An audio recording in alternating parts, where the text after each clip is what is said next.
What happened to Hamburg in World War II? I know, I'm the Berlin guy, but a few years ago I was, for a short time, a guide in Hamburg as well, and I'm up here now for a work trip. I thought I'd arrive a little bit early and show you a couple of places that really tell you what happened to Hamburg in World War II, specifically in 1943 during the firebombing. Hamburg, like many of Germany's large cities, including Berlin, was much more into the left side of politics than the far right in the early 1930s, once the Nazis came to power. However, come to power they did, and as we know, they destroyed all of their political opposition, and actually even in the early days here in this city, they started to create bunkers, and they would have open days so that people could go in and see what they were like inside, and they basically tried to normalize the idea that the next war, which is coming, would require regular people to really suffer, to have to protect themselves from, planes way up high dropping high explosive bombs upon them. And those bombs would definitely reach this city. However, when it comes to the history of the Second World War, the Nazis really did not know what they were getting themselves into. They were not prepared. Of course, in their minds, they knew they were the greatest country on earth. They were going to take over the entire world. They would invade every single country in Europe, and everything would go perfectly. As a result, this hubris really led to Nazi Germany being far from prepared for the realities of the war, picking on three powers, Britain, Soviet Union, USA, that alone were probably large enough to beat them, let alone together. Add to this idea that, of course, we're going to win, well, you end up with just not enough bunkers, not enough protection. It was only after Berlin was hit by an RAF air raid that plans went into action to build three great big battle towers in Berlin, and one of them, the fourth one, up here in Hamburg, which is actually the one that is the best surviving, and these days, like very recently, was turned into a hotel. So guess where I'm staying tonight? As a mate of mine said to me the other day, like, Johnny, you were living like every middle-aged British man's dream. And I was like, I'm not middle... Is 35 middle-aged? Anyway, yeah, I spend a lot of my time driving around looking at ruins and tanks and museums and things under the guise of being able to bring it to you. Anyways, these battle towers were absolutely massive, and I'm not going to pretend that I can remember all the numbers to do with them. I got all the facts and figures here from a book called Bloody Streets, which focuses on the Battle of Berlin. You have to be a proper nerd to want to get this book. It's expensive, it's massive, but it's where I get a lot of my information from the Battle of Berlin. And of course, yes, we're in Hamburg, but these towers were the same. So let's cheat a little bit and have a look.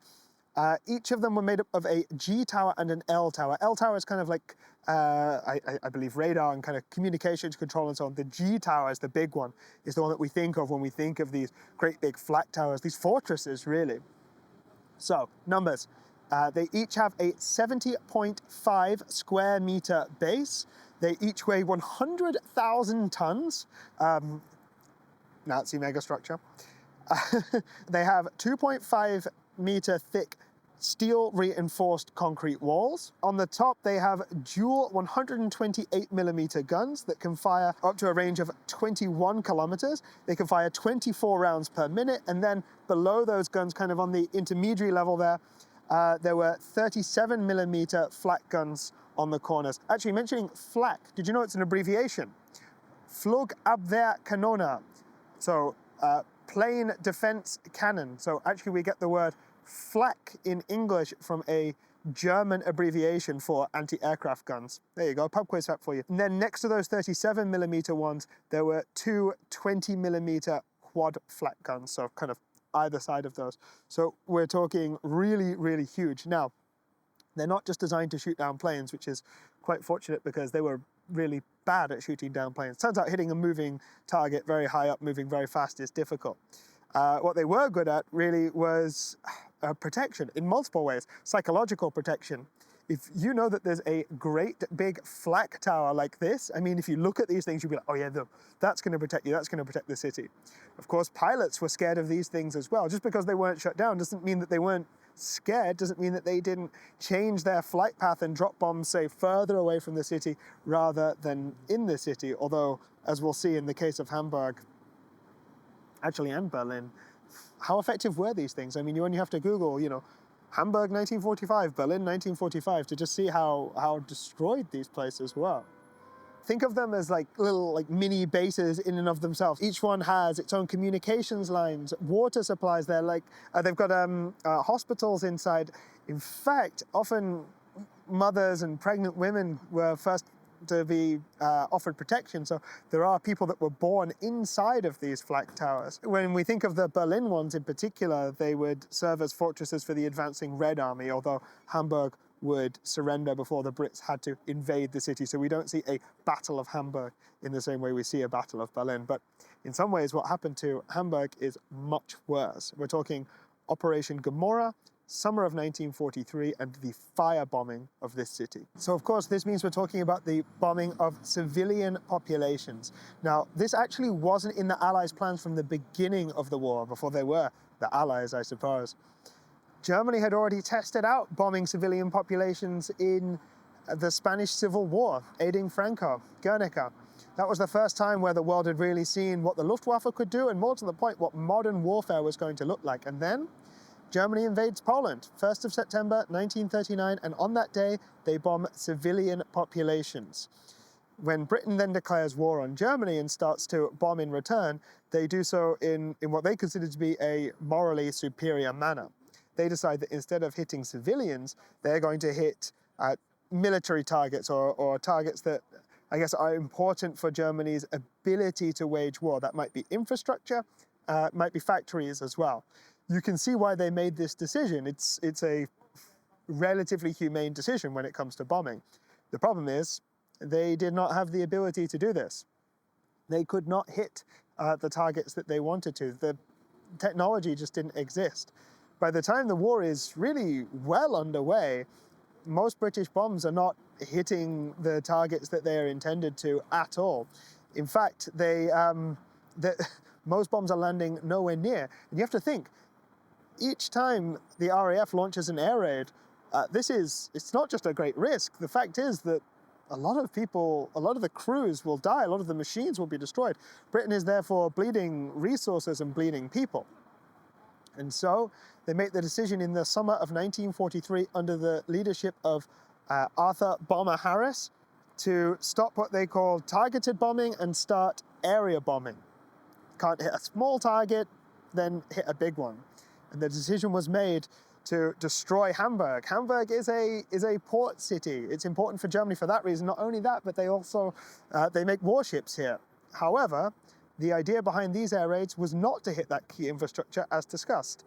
So they decided instead to hit the very center of town, the most densely populated parts of town. And so the first planes to fly over came on the night of the 24th of July, 1943. The RAF flew by night and the Americans flew by day, as they had superior targeting technology that required them to see where they were going. Of course, this was highly, highly dangerous to go in the day. Now, the plan was to first drop high explosive bombs. They would blow the roofs off of buildings, and they would then be followed by incendiary bombs that would then burn through those buildings.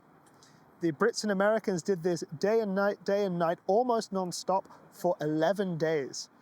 Now, in that time, of course, people of Hamburg tried to flee. The longer they waited, the worse it would be, because more bombs came, more fires started, fires joined up, water supplies were destroyed. Firefighters had no hope, but even then, without water supplies, they couldn't do anything. So the fires all connect, and they form what's called a firestorm. At the heart of this firestorm, temperatures reached 800 degrees Celsius. At the edge of the city, the winds were just so strong because air was being sucked into this firestorm to continue feeding it.